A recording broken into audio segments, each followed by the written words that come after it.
So before this episode starts, if you do enjoy the Legged podcast and you do want to support us for just £1 a week, you can on Patreon. And with doing so, you get early access to all our episodes and an extra weekly episode of me and Jordan just chewing the fat. Thanks for the support. Nice one.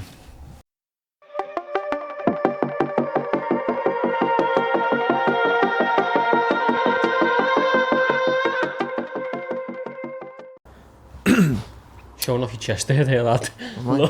Austin Powers. Right, welcome to the Legged Sportscast. It's me, Andy Grant. It's me, Jordan Neal. I was going to embarrass Jordan. Jordan said, lads, should we start the podcast saying, what's happening, sports fans? You're only trying to deflect because you just had your zip halfway down there. I know, I didn't know whether that was going to be in recording, so I thought I'd take the piss out of you as well. Massive shout out to Monterex, and as you know, you get 15% off Monterex if you type in Legged at checkout, and you get 20% off if you type in Legged20. What I'll do, I'll post a couple of pictures on the Instagram account of the Ver and Monterex gear so you can see what it's all about. Good brands, good Scouse brands, and it's good gear. So support them and take advantage of the discount code. Right. Let's do it, another week in sport. Another belter week in sport, loads to talk about. Where do you want to kick it off? Because I've got a little bit of a conspiracy to throw at you. I reckon we start there. Because yeah. you've been teasing me with this conspiracy since okay. 2 days. Right. First and foremost, I am a massive Red and I love Jurgen Klopp. Let's get that out there. Okay. But if I said to you now, what is the percentage of the UK that has asthma? What would you think it was? Like, less than 10%. The actual answer is... Single figures. 12. Okay. Not far. 12%. What do you think the percentage of the Liverpool squad with asthma is, bearing in mind they are, or were the last couple of years, the best team in England, the best team in Europe, the best team in the world, and happen to play football that requires lots of sprints, lots of high press, lots of endurance? What is the percentage of the Liverpool squad that has asthma? So the percentage in the population is 12. Yeah. Similar? 15? 63%. Of the squad? 22 out of the 35-man squad have asthma. Diagnosed asthma? Some would say yes. Fuck off. And what this means is they are now able to use certain drugs which can help with asthma. Now, these certain drugs are the same certain drugs that Bradley Wiggins will have used in the Tour de France, which then got him banned for life. They are called, apologies for the wrong pronunciation, salbutamol and albuterol. Okay, so let me just get... no one's saying Liverpool are using these, but... I'm not saying anything. Yeah, but if they had asthma, they would be allowed to use these drugs. Under a medical exemption, yeah. That's what I'm... From what I've read, yeah. There's not a fucking chance in the world 63% of Liverpool's players got asthma. You wouldn't... Surely, when you're dealing with that sort of money, you wouldn't really sign players with asthma. It's not me oh my God, we cheated our way through the fucking law. Well, Bill Shankly went, my aim is to build Liverpool into a bastion of invincibility and everyone in the world would have to stop. We're all there with our fucking inhalers doing it. One bastion of invincibility. Listen, I'm not saying Liverpool have cheated and I'm not saying none of them are using drugs. All I'm saying is... You've got to look at the evidence that's put in front of you. All I'm saying is there's lots of inhalers lying around Melwood. That's all I'm saying. All I'm saying is if a jury went to deliberate this, we're right up shit street, aren't we? Joking aside, I mean, it is a bit funny to think that, but that the Liverpool squad's got a 5 times higher asthma rate than the entire UK population. But that's a bit mad. Do you know what I take it back to? You remember PE as a kid? Yeah. Kids with asthma. Oh, they were fucked have bags on their faces, didn't they? So all of our players, you would assume, were the best kids, or one of the best kids in their school at PE. And you're telling me they all had asthma? They didn't go to the same school I did. So, to take it up a level, if you want to go down the conspiracy route, which I think we should maybe do an actual just podcast on this. Should get a guest who knows about it. Yeah. Who knows about it. I had a mate, and I won't mention his name because he does work in sport, but he said to me when Leicester won the league, he said, they're fucking all at it, they're all cheating. And I was like, what? And he said there was an Italian doctor who was big in the cycling scene who got banned from dealing with cyclists, went over to the Italian football, ended up working with Claudio Ranieri and a few of them over there, and then followed him to Leicester. And they won the league. And they won the league. and it was all put down to the Red Bull Jamie Vardy had before the game.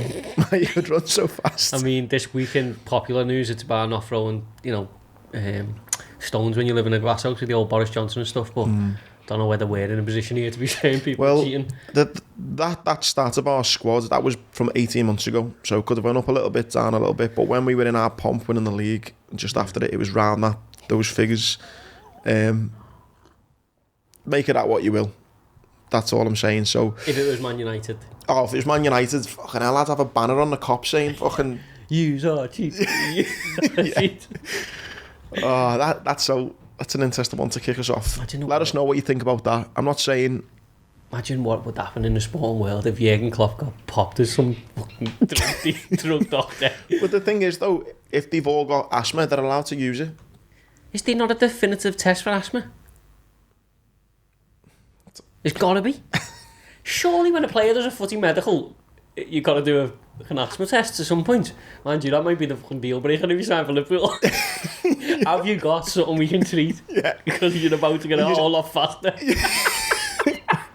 Are you struggling breathing? No, I'm all right. Are you sure? Yeah. No, I'm fine. Are you sure?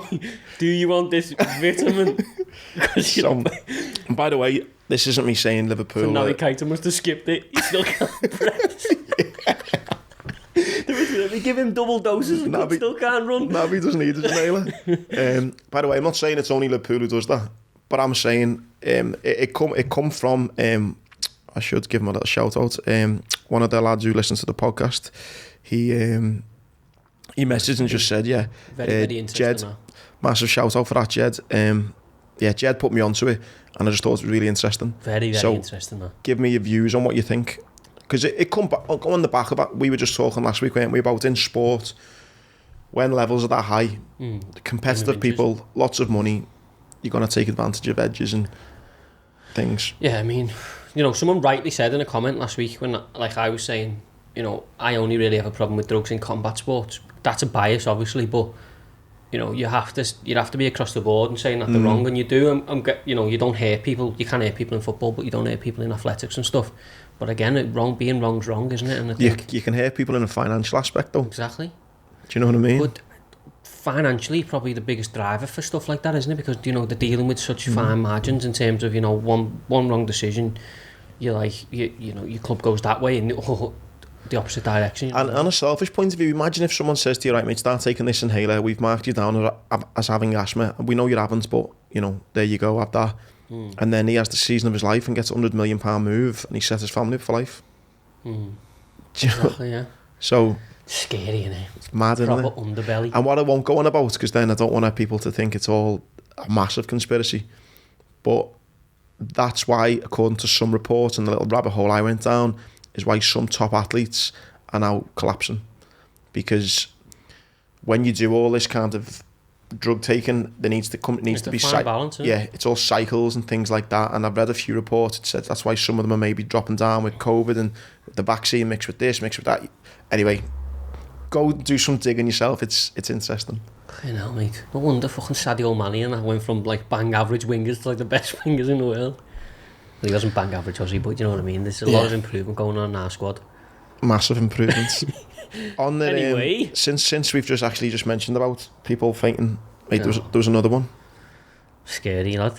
I know I shouldn't laugh, but any time I see someone in the crowd receives medical attention, I just think back to you going, people need to just stop fainting. Mate, I was saying to you yesterday, I was looking for the gif, Peaky Blinders, where he's going around, so he's like, no fucking fighting. That's what I was looking for. Stop fucking faint. Imagine the stewards.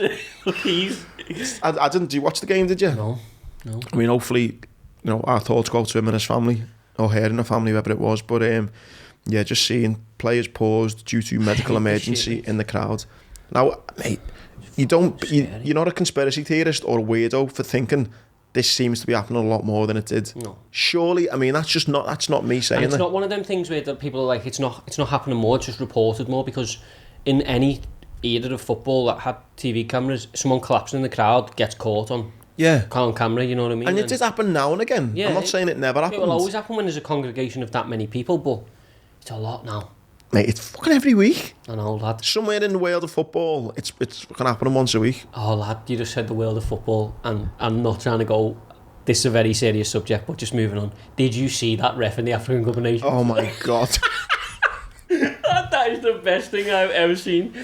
85 minutes just went full time. Done. That's it, done. Tunisia were piling on the pressure. He's obviously had a little score on Mali. Game over. He's been done, hasn't he, in the past? It was only like 2 years ago. Did you see his face when he blew the whistle? Was he trying to keep a straight face? Just like straight as an arrow, you know? Just looking for the tunnel like that. Oh, get me off here. But you're talking about corruption in sport. There was like 2 VARs, a red card, a penalty. I think they used all the subs. No, so he blew up 85. They went, mate, you can't do that. He went, all right. 88. Oh, should have we done it again? And he done it on 85 and he went, no, you can't do that. He went, all right, so he started again. Then on 88 he blew up again. No stoppage time. And they used like every bit of time wasting you can use. Wow. Honest to God, in ours, and I was crying. Imagine if you had to bet on it though. He fucking did. Well, I know he did. Not like me or you. Tunisia were launching in the box and then you could just see him flapping there like, oh, I've got to get this game over with. All of that's on Mali. Like Klopp got into a bit of shit, didn't he? By kind of, although he didn't mean it like this, people were saying he, kind of lowered the tone of the tournament by saying, oh God, but that lowers the tone of the tournament. That's awful. I know we had this conversation, and this is not disrespect to the continent of Africa at all. I understand the importance of the tournament in terms of like the Euros, which is, and like on a pride level to go represent your country, and that, I understand that. But the standard of the tournament is embarrassingly bad. Like, it is bad. Yeah. I watched like 20 minutes of one game, just like, this is the worst standard of footy. We got John, lad, who apparently watched every game, but shout out to John Ashton. He just kept on going on about this AFCON film. All right, AFCON John. Did he? He's tickling. Probably giving daily updates of the AFCON games. AFCON John. Someone wrote in, I'm in a group chat with two of my best mates, Paul and Willow, and Willow put in, anyone been watching AFCON? And both me and Paul, no. Next conversation. The whole conversation is finished. Well, I've genuinely not watched any of it. I've seen Egypt got beat, which I was made up with. Yeah, keep that coming. Because Salah home in no time. Yeah, it's bad that, like, but that ref thing was the funniest thing I've ever seen, lad. It's shocking that though, isn't it? Bad, isn't it? Really, really bad. But now, teams are getting things cut off, or games called off. Leicester got the game called off with Everton for COVID injuries and African Cup of Nations. Oh, they can't use AFCON as a reason to get games Like Paul called off. Joyce, who is one of the, journalists that I will actually follow and see what he says, he put it out. Everton vs Leicester on Tuesday postponed. PL says Leicester does not have enough players due to COVID injury and African Cup of Nations. I think that's wrong now, because it's Leicester's fault for having players who are all, or a few of them that are African, like, do you know what I mean, who are going to, like, it's, if you're signing a player and you know it, he's going to be going off there, yeah, you can't use it as an excuse not to play. It's ridiculous, mate. Absolutely ridiculous, but... Yeah. Apart from that little thing which I see on Twitter at the AFCON. Oh, actually, mate, little shout out to Stephen Corker, previous guest of the pod. Yeah. He's just represented Sierra Leone. Yeah, well, he played for England, didn't he? Scored for England, I think. Well, he won't have been, no, 21s or something, maybe. No, I think... Like, nah, you're not allowed to play for the national teams, 2 different national teams, are you? Lad, I'm sure you are. Nah. Just let me check that while you talk. Well, he was, he went and represented... No, he did, yeah. How was he represented Sierra Leone then? Oh, someone let us know how that's happened, because I didn't think you were allowed to do that. Oh, maybe... he started the friendly and scored on his debut goal when he turned a Steven Gerrard free kick in from the right. Played 74 minutes in a friendly, so I'm guessing it's not a competitive game. Because it's a friendly, yeah. I knew he'd played. Imagine, what do you say, he scored? Yeah. Stevie G giving you assist for England, and then 10 years later you're playing for Sierra Leone. Skipper, love it. That's a... Footy comes out fast. It's been a mad week of sport though. Did you see I tweeted out this week about me little introduction into American sports. So for like the past, because the Sportcast, we get loads of things of people. It's evolving, isn't it? People are asking for different sports, and we're trying to do this show now where we're bouncing around loads of sports rather than I feel like there are a couple of decent podcasts in the city already that focus solely on Liverpool and Everton, so it's good to talk about. We're trying to do the lot, so for the last couple of months I've been looking at American sports, particularly the NBA and NFL. So, Just the tweet you sent me at the entrance. oh mate, did you see that? I just thought it was a bit like over the top, did you not? Mate, did you see how mad the crowd went? But they do that anyway, they introduce the players onto the court, each player, but they just left him for last. But I was doing some digging of Clay Thompson, his name is Clay Day, the hashtag was, but apparently the injuries, that was awful. Like, Oh really? Oh, is that why they made a big thing for him then? Achilles, I think it was a long time, and he come on and he scored a couple of points, but it was just like the whole... It's a cool entrance, yeah. I went to see a basketball game in Madison Square Garden, which is cool. But so I've sort of aligned myself with them Golden State Warriors, because have you watched that Steph Curry? Oh yeah, he's silly. You can know nothing about basketball like I do and did. I'm learning that technique of just sinking them, mate, over and over and training. Have you seen he stands in the one spot, mate, and it goes in the exact... Basketball seems a game where, you know, you can, in football, there's so many variables. The pitch is bigger, the opposition is different, you know, all the time. There's a goalie, different goalies. I think basketball, if you can find that space and you're in a spot, I think practice as in repetition, practice is obviously invaluable, isn't it? Yeah. So you can just stand there with a pile of balls next to you and just... Yeah. And that's what they do, isn't it, clearly? It's so good, but I think what's led me to basketball, like trying to dig and do research, because I have treated it like research, it's so fast-paced, it's so entertaining. You don't really need to know what's the intricacies of the game to enjoy it, do you know what I mean? The only thing I don't like about it, and I think this is the case for a lot of American sports, is I don't like the kind of half-time entertainment element of it. There's like a little tie-break, and then there's stuff going on in there. I remember when I went to watch them, I was banging into it, and he had this gun firing t-shirts at you, into the crowd, and it was all a bit like, come on mate, we're at like a pinnacle point of the game here, come on. That's like a culture difference, that though, innit? Yeah. For American sports, it's like it's a day out, innit? It's like a big thing, and you know, but it comes down to, like, I know some people do it, but like in British fans, a lot of people are like, I'm not wearing the shirt, whereas in like American sports, you go, I reckon it's a culture thing, but... Oh, it is 100% culture, because I'm the same, I don't ever wear a lapel top, but I think for me, I love the day as well, but when I get in the ground, it's like, right, just give me the sport for an hour and a half, and then I'll go back to being with my mates and having a good day. Yeah, it's definitely a cultural difference, but then the sport in itself, like you say, is brilliant. The NFL, which is another one I've been trying to get into, so the team that presented themselves to me, so I went, right, I'm not supporting any NFL team, whichever one that catches me eye over this thing, I'm going with them. I'm going to let it happen naturally over like 3 or 4 weeks. I need to do this, then I'm glad you're telling me that now. Chicago Bears is the team that can make oh my God. Don't start talking American and not. So I've gone in for, like, so allowing myself to these about 3 weeks ago. Got involved since we've sacked the manager. Didn't make the playoffs and sacked the general manager. You will be saying come on, sports fans, next week. Honestly, God. Like, I was like, how the fuck have I landed with these? But I'm in now. I'm not, can't swap now. You're not going to change now? No, I'm sticking with them. Hopefully the new gaffers can get a bit harder, lads. But that's strong, mate. I'm going to I'll look down the next couple of weeks. Yeah, so basically just did NBA, because I'd seen a couple of comments, NBA and NFL. So Golden State. Who does LeBron play for? LA Lakers, isn't it? Yeah, but they're Man United, aren't they?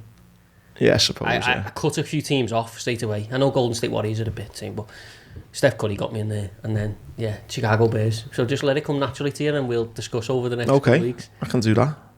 But Sportcast branching out, more and more sports are coming. I've seen, talking about sports branching out, have you seen where Spain want to play their Super Cup? Oh, Saudi. That's a joke, that. Mate. That's a joke. Money, innit? But it's a fucking joke. It is a joke, but wow. I hate the way, mate. Players have got to have bollocks, though, lad. A couple of them have come out, haven't they? But what can they, I know you might be in breach of your contract, but it's not you haven't got a normal job. If you sit and go, I'm not going to Saudi and I'm not playing, they will listen to you in that world, do you know what I mean? I don't know. Well, just walk on the pitch and go, I'm injured, sorry, can't play. No, but then you get disgruntled teammates, managers and that. Raul Garcia's come out and said, he said, for me, playing the Spanish Super Cup in Saudi Arabia doesn't make sense. It's a Spanish trophy that we play in a foreign country. Football changes and we no longer think about supporters. Now it is important to generate money and we forget the basics. Yeah. Saudi Arabia is, I don't agree with the human rights aspect of it, and like obviously the way they've historically treated, people of, gay people, women, all that stuff. It's just completely wrong and horrible. Obviously they're trying to lend themselves now with the money to sport, and they took Joshua Ruiz and other things, the F1 and stuff like that. But the buying clubs as well. yeah, for me, I think the biggest thing, the country's not ready for sport, mate. Sport is not this like go and play with some twigs and stones instead. No, I mean more than like footy's not this you. Footy's not Jordan slams. Racist Jordan slams. Yeah. No, but what I mean is more in terms of footy's not this one demographic of people, is it? Fans are from all different sort of cultures, religions. You go into Anfield on any given day, there's people from different colours, different religions. Do you know what I mean? Football's not this, just one uniform thing. And obviously their country's trying to shift from that. But you can't bring the sport there and then... How do you do that though? Fuck knows, but they're paying for what they've done over the years, haven't they? The failure to change. But I guess I'm just trying to look at... I agree what you're saying, I'm just trying to look at the flip side. One would argue that football is a way to change that by bringing in white people, black people, I understand that, gay people. Say if you followed, is it Atletico Bilbao, is it? Yeah. Say if you followed them, right, and you were gay, and your life was great and stuff like that, and then you wanted to go and follow your team, and the only reason you're not going to follow your team is because you're going to a country that probably won't accept you. Mm-hmm. Yeah, it's disgusting. That's not right. That's wrong on every level. So why should that?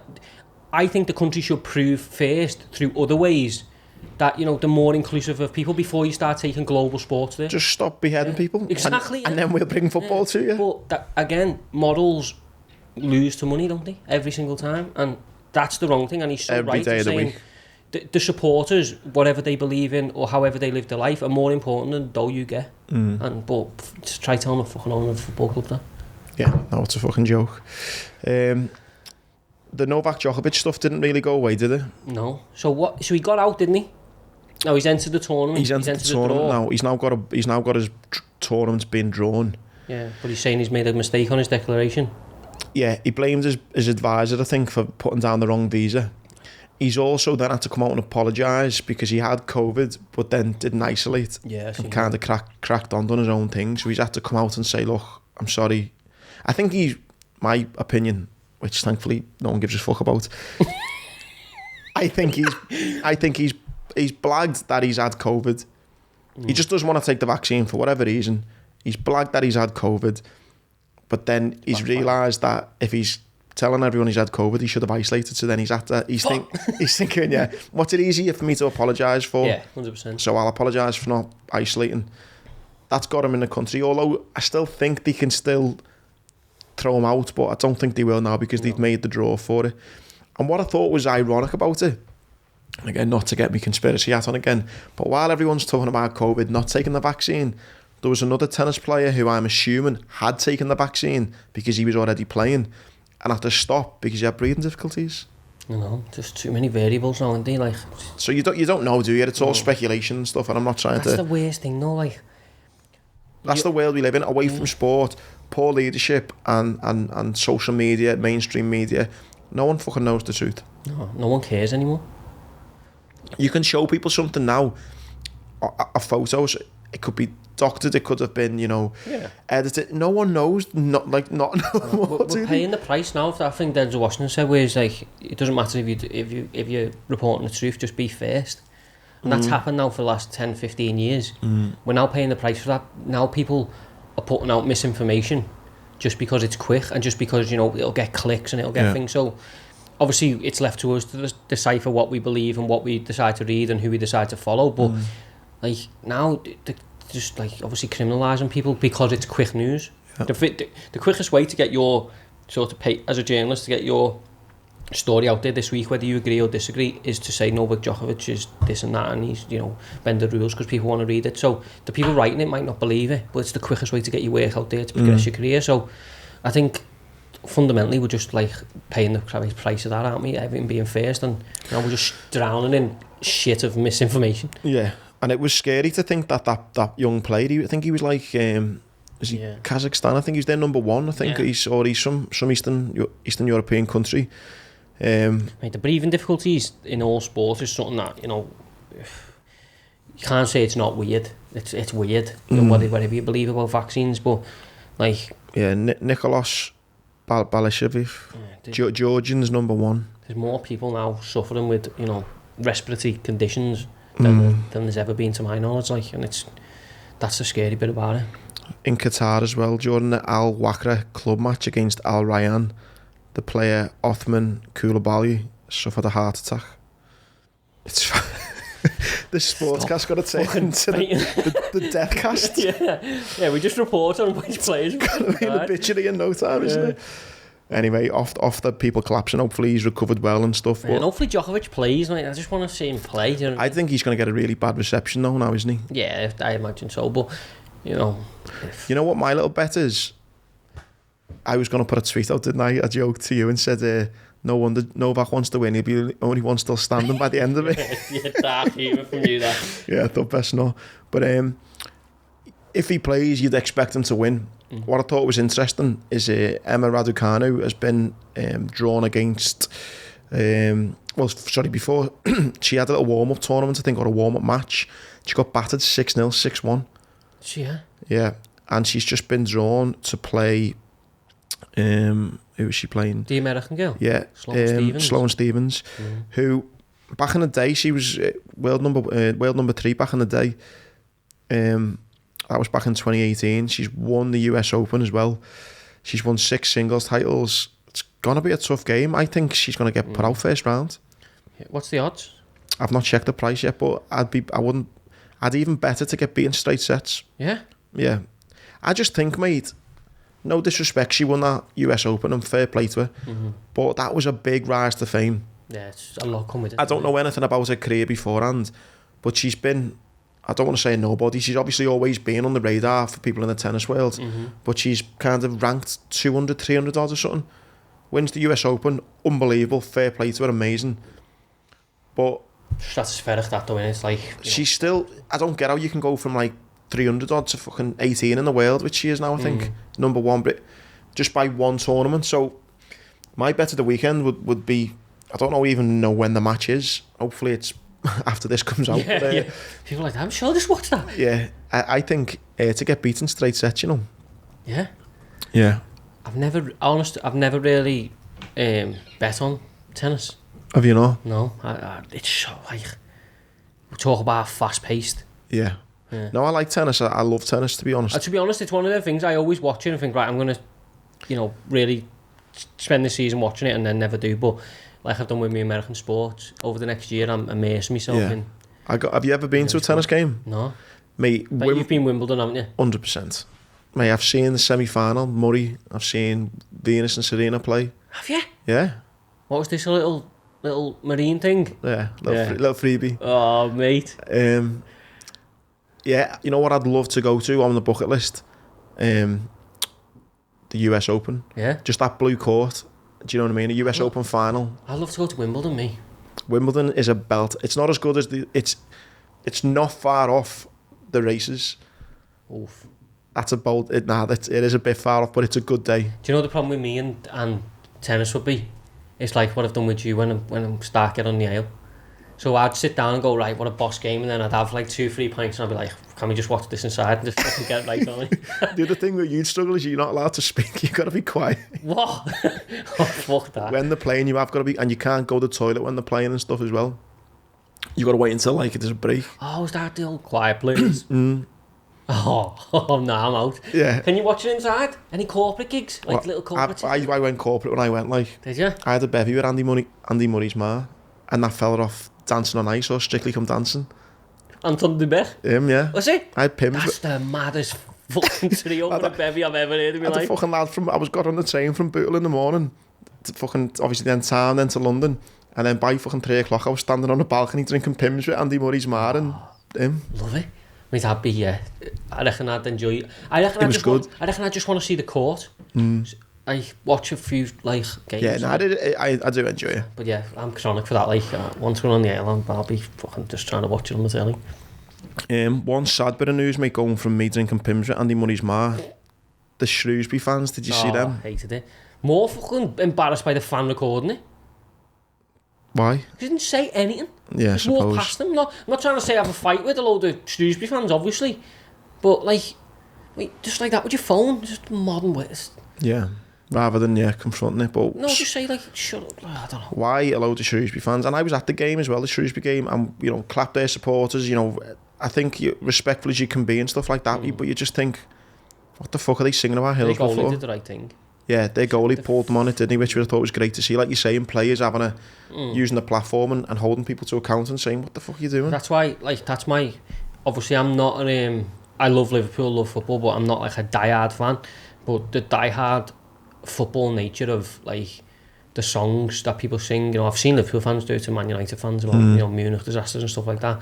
That just, especially when you see Scousers singing to other Scousers about, murderers, this and all that stuff. Makes me blood boil. I think, whatever you think about football and however much Liverpool or Everton winning means to you, like Shrewsbury in this case, like you should never lower yourself to singing about that crap. Do you know what I mean? You know what? As well, I took a jockey from Transalpino the game with me, and he said it was all right back in the day when you could have banter with fans and it was funny. When it turns to people making fun of people dying, that's when it crosses the line. Yeah, He said back in the 70s and 80s they used to sing about being on the dole and stuff, and the cop used to sing thank you very much for paying our gyro, thank you very much. Yeah, but, you know what I mean? Having a laugh at it, but then when you start, it's... I actually seen a fella, I think we were playing Man United, but I think it was like an FA Cup game or something like that. Do you remember, like January or something, we played them anyway. And I was actually in the Kop and someone was singing like a Munich song, and a Scouser actually said, like, fucking shut up. Do you know what I mean? And the fella did, thankfully, but he kept trying to get it going, and I think that it's like every club's got them. Oh, every of course, single mate. club. Of course. I don't know, it's just, I don't know, it makes my skin crawl, mate. I think the Kop, I am being a bit biased, but I think the Kop does manage itself quite well. It self-manages in terms of that, like, shut up, but... Yeah, I mean, I've heard us singing, I've heard other people singing, it's just, it's not... It's just no place for it, is there? No, not in football. At the end of the day, mate, we all love it, but it doesn't mean that much. Do you know what I mean? Where you got to start doing stuff like that, but... No. Try telling people who sing them songs now. Mate, a few things I want to touch on, mate. We've got a bit of horse racing we want to touch on. Bit of F1. Football. F2, actually. That. Yeah, and UFC. What do you want to go first with? Quickly get the boxing out the way, because we've had a decent little announcement, haven't we, of the zone schedule. And obviously we had Cash Farouk, who had to retire at 26. Mental, did you see? No, I didn't see that. Yeah, so young lad at Matchroom.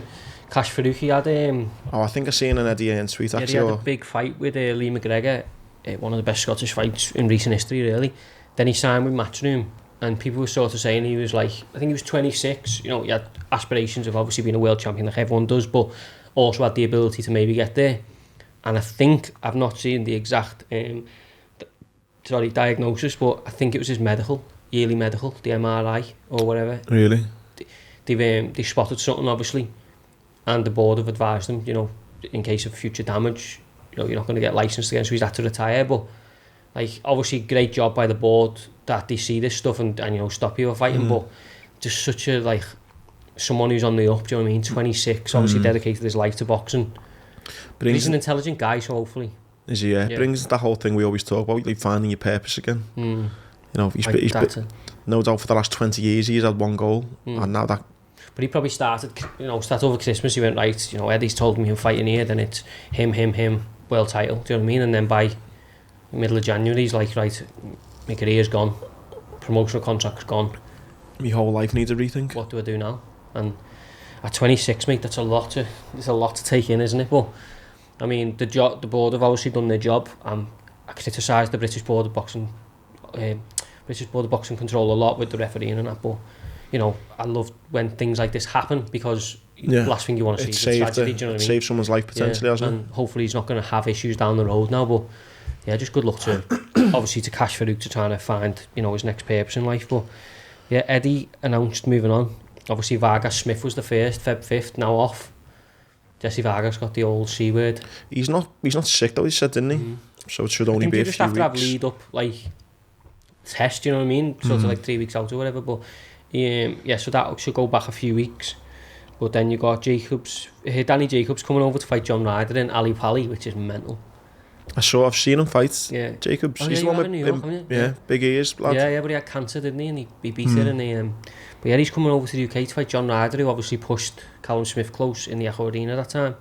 So that's a bit of a fight that I don't think anyone expected, you know, bit left field, but good opportunity for Ryder. That'll be a big scalp on his record and just see what Danny Jacobs has got left, obviously. Feb 19th, that's a Munguia fight for Eddie, but obviously Khan Brook in it. I mean, you can't kill Brook, which is just bad. 25 years too late. Mental. But Honestly, would prefer to see that fight in a schoolyard 20 odd years ago when they were teenagers than now. It sold out in about a minute or something. Did they? Yeah. It's crazy. Wow. They sold some tickets, Where is it? Manchester, I think. Is it?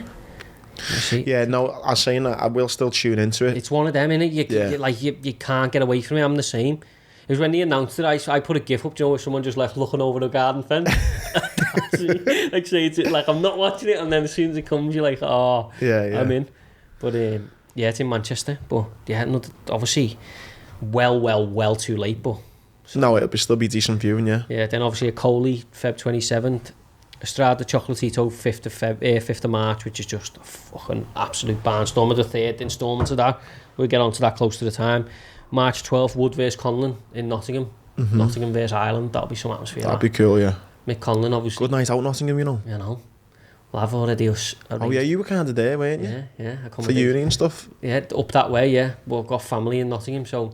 Oh, you actually mentioned, sorry, is that what you're saying, yeah? Trying to work as a bit of accommodation. It's the week before Cheltenham Festival. Stop it, lad. But yeah, so obviously Mick Conlon, who, you know, did the ring walk with McGregor for his debut and all that stuff, didn't he? He'll bring a big crowd, yeah. World title fight, regular belt. It's an exciting few months then. Yeah, heavy few months, mate, obviously. Anything on this weekend? No, it's banned, innit? For January. Course, yeah. You've got UFC comes back this weekend. We've got Calvin Kattar against Giga Chikadze. Calvin Kattar kicking off the year again. He got absolutely battered this time last year by Max Holloway. When he said, I'm the best boxer in the UFC, babe. Yeah. But obviously got... Is that one when Max was talking? Yeah. That was one of the... I've watched that. Yeah. You know, randomly when you're just sitting there and you think, right, I need to sort my life out now, and then I'll just watch one more UFC shite. yeah. I've watched that fight so many times. Yeah, it's amazing. At one point, he's dodging, that's what he talking. Said. I'm the best boxer in the UFC, baby. That's what he says to them. It's amazing. The commentators go, he's talking to us.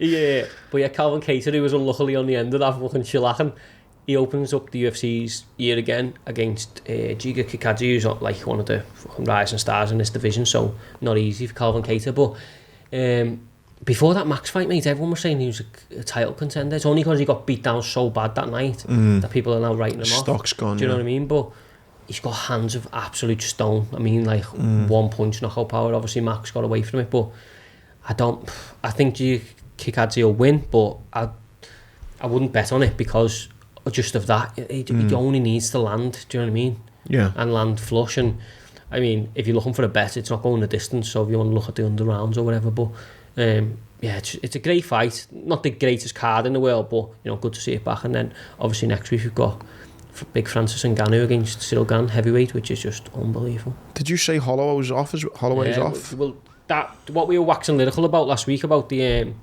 UFC schedule, Holloway was about to fight Alexander Volkanovski again, but he's out. He got an injury 2 days after the announcement, so they're looking for a replacement at the moment. I think Korean Zombie's going to get it to fight Alexander Volkanovski, but yeah, it's just off, but hopefully they can get it on back into the year.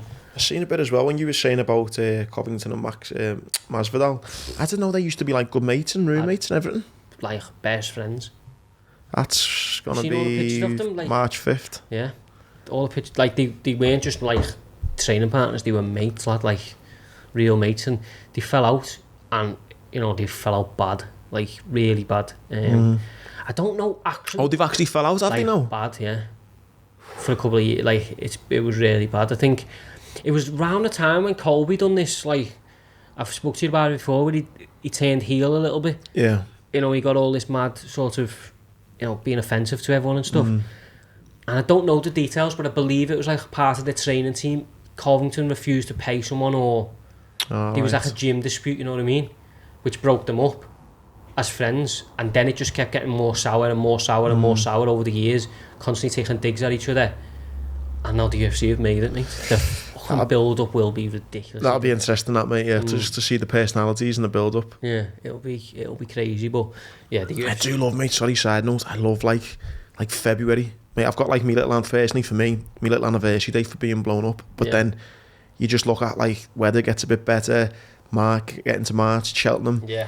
You get into, like, Liverpool are normally in a decent Champions League run by then it gets to April, you got the Grand National, then it's May, and then it's just, lad, I love it as well. It's the start of the year. That's why when Eddie put out that DAZN schedule, I'm like, bang, that week, like, I think it's 8 weeks out of the 7, they've got something. The UFC have got sort of everything going on the same. I believe, like, that fight with Covington, Masvidal is on the same weekend as Estrada Chocolatito boxing, which is just like an absolute... Me missus is in London. So I'm just on my own in ours. Made up. Oh, yes! Have a little party, lad. No. Just sitting on my own, lad. Nice one.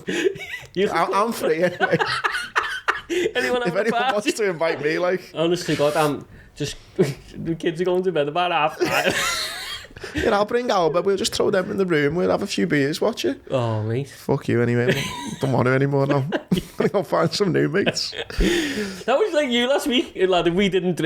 for those who don't subscribe on Patreon, we had a big conversation on Patreon about boozing. He goes, well, we wouldn't be mates if we didn't drink. I didn't really like that. No, fuck off. Would we, George? I was like... No, I said we wouldn't catch up every week for an hour or two and talk about sport, I said. You know I love you, lad. Tea, so.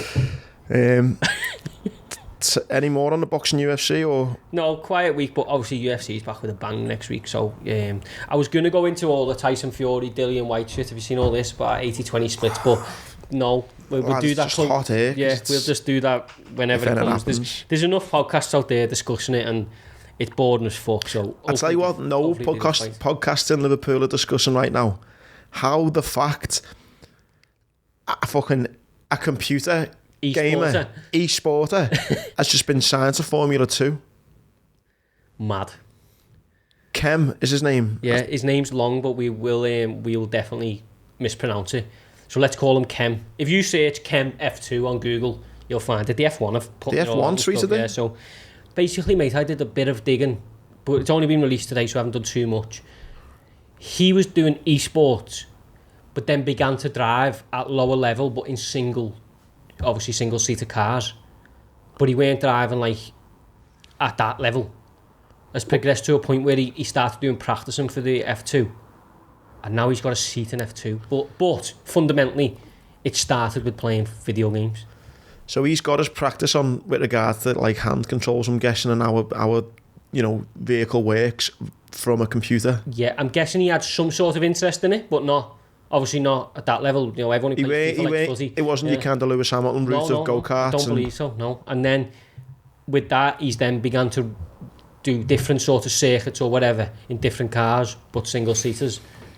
Then progressed to obviously testing and practicing for F2. And now he's got a seat. Remember those things? If he gets to the F1. From playing esports. Remember that old thing when it was like... stop playing computer games, you need to go and learn something. And it's like all these kids now making millions and stuff, and just... Millions, mate.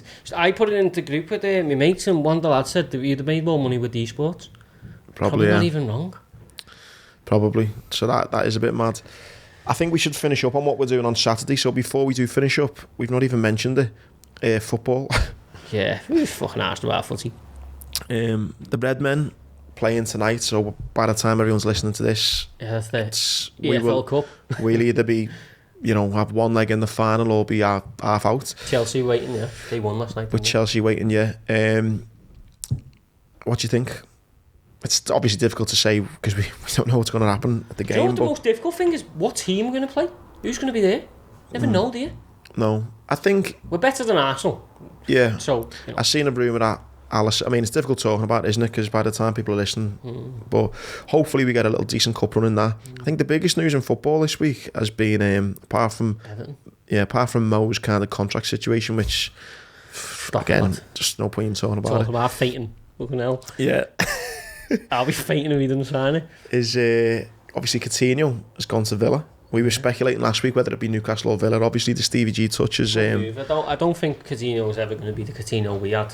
I No. don't think that Coutinho still exists. But his best chance of getting some form is someone who's going to put his arm around him. Stevie will. Stevie knows him. So, let's see. But I don't know. I just can't see him ever reaching them levels again.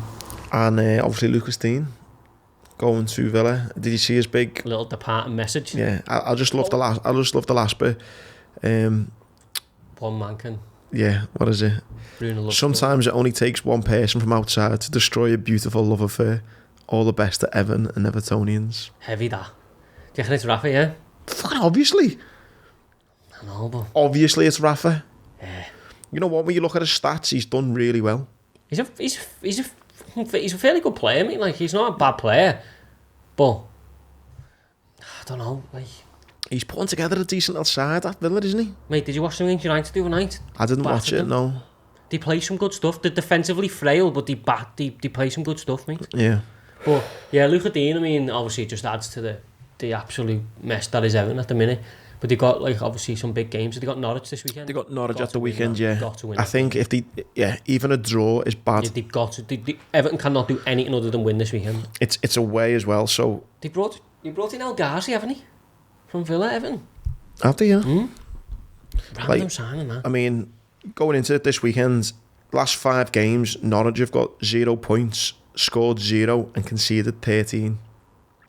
If Everton do not win, Yeah, you have to win, don't I would be petrified that they go down. Yeah, I know. If they don't win this weekend, then panic buttons are starting to get fucking hit. So you've got that the weekend. Because you look around them, you've got, obviously, Burnley are down in there. They're at home to They Leicester. just sold Chris Wood for 20 mil. After, yeah. Yeah. Who to? Newcastle? Oh, I seen that was actually gone through now, was it? Yeah. 20 mil? I was surprised Newcastle never went in for Origi or Villa, for that matter. Divock can do a job, but Divock knows where his bread's buttered, mate. Yeah, I suppose, yeah. If you're paying him 80, 90 grand a week. No. So the worrying thing for Everton, I think, is I could see Burnley getting something off Leicester. Leicester are a bit miss, aren't they? You just can't really predict them. And it's obviously Newcastle-Watford. That's a bit of a 6-pointer, that, isn't it? Yeah, two big I mean, obviously City play Chelsea this weekend, don't they? Yeah. We play Brentford, do we? But I mean, Everton, Norwich and Newcastle, Watford are the They're games to keep an eye on this weekend. massive, You know what I yeah. mean? They got massive ramifications to both games, really. Do you think anything with the City-Chelsea game, or have you kind of just took it out of the title race now? Ah, it's done that. Not even if Chelsea can beat City? No. We're too far behind that. We haven't got. We're not in the position to like put a run together. Do you know what I mean? In order to catch them, we need to put something together over a long distance. I just can't see how we don't get beat a couple of times. Do you know what I mean? Yeah. And No, I can see that. I think if I was Liverpool, I would find someone else who's got asthma. Yes, I would obviously just try and finish the league as strong as possible, but Yeah. focus on the Champions League. My little bet for the weekend would be just a little interest bet. You normally get about 100 to 1 for. It would be the 4 draws: City, Chelsea, Newcastle, Watford, Norwich, Everton, Spurs, Arsenal. Yeah. That'd be my bet. They're all really close games. Obviously, the Tottenham one being a derby. 4 draws normally play about 100 to 1. I've had it in a couple of times over the We'll be years. saying that actually. It's a decent bet. I had 20 quid on it when I got it in. Fucking great. Yeah, there's not much betting for me. Obviously, I just think the main event in the UFC won't go the distance, but I don't know what price you'll get. The only bet is the big fella, Matt Warwick, So yeah, the hollow ginge, going again. we're going to go down, aren't we, Saturday? Yeah. So, Come on, talk about him, build him up. Let's have it. do you know what? Maybe let me get me bet on first and then, then talk about him. Yeah, he's so this is a big race. It's over like 3 miles 6 or something like that. So it's as close as you can sort of get to the To the National. to the Grand National. Yeah. So he obviously he's entered. I think he's about 14 to 1. He's second to top weight, but you know his form this year is pretty. Obviously, he got beat by a head at Cheltenham, come second, and then for anyone who watched the Hennessy at Newbury before Christmas, was travelling really well. You know, looked. I mean, I'm a bit biased, but When he's 6 out, mate, he was didn't look flying. like he was going to be outside of the places. Obviously, when the jockey tried to go, there was sort of something was amiss. They think they've rectified that. They think he's in the best form possible, and they wanted to get him in this race to go and win it. And then, obviously, if he runs well here, then he obviously nails down a place for Grand National in April as well. So obviously, there's a bigger picture, but from what I've been told, he's in great form. They're really happy with him. They think they've got to the bottom of it. I mean, I don't think there's any secret he's not been the most straightforward horse in the world. You know, he's had his problems and stuff like that, but when he puts it together, he's a very, very good horse, and they just hope that obviously this weekend's the day. I think it will suit him, the track, the ground will suit him, the trip should suit him as well. Sam Twiston-Davies riding him will suit him, so everything's there, mate. You just got to go and put it together. I know you view a horse on actually where it finishes, you know, from the line, and you could argue and go, well, he comes 6th or 7th last time, so it's not great, but for that, however long he was running and jumping, you thought he was the best horse in the race for such a long period. That's a top race, like a very good race. But obviously, as a punter, if you don't care about the horses, you just look and you go, right, he come 8th, whatever he came. It's not the proper picture. It's not the picture. If you watch it, there's a point in the race where he's travelling better than anyone. But there's also a point in the race when you have to press go. So you go like a car, you go up a gear, and you know you go and finish the race. At that point, for the reason which they think they found, he didn't have the ability to go up to that. So, you know, hopefully now he does, and when Sam asks him to go, you know, the NOS button's there. He's got asthma as well. He's got Klopp next to your old fella. Yeah, well, you know, but yeah, if he goes and wins this, or runs well in this, he obviously nails a place down for April when... 14-1 is a great price. It is a great price. I think widely available is 4 places as well, so... You know, get on him. And I'll be on him each way. And if he wins... If he wins, next week's episode's cancelled. Yeah, mate, we're in Warwick, aren't we? We either go south or we come back north if he wins. I'll be you're not keeping up this drinking, man, if it wins. I'm telling you now. Oh, there was a big old fucking, what do you call it, put to that, curveball. My dad rings me last night and he says, are you coming on the weekend? I said, yeah, we're coming. I said, I think I'm going to drive. He said, all right, well, I've just seen a train there, you know, it's 40 quid return. Oh, we're getting the train now, are we? Well, I just said, leave it with me, I'll let you know. Let's get the train, lads. Well, yeah, there's a train and it's cheap and...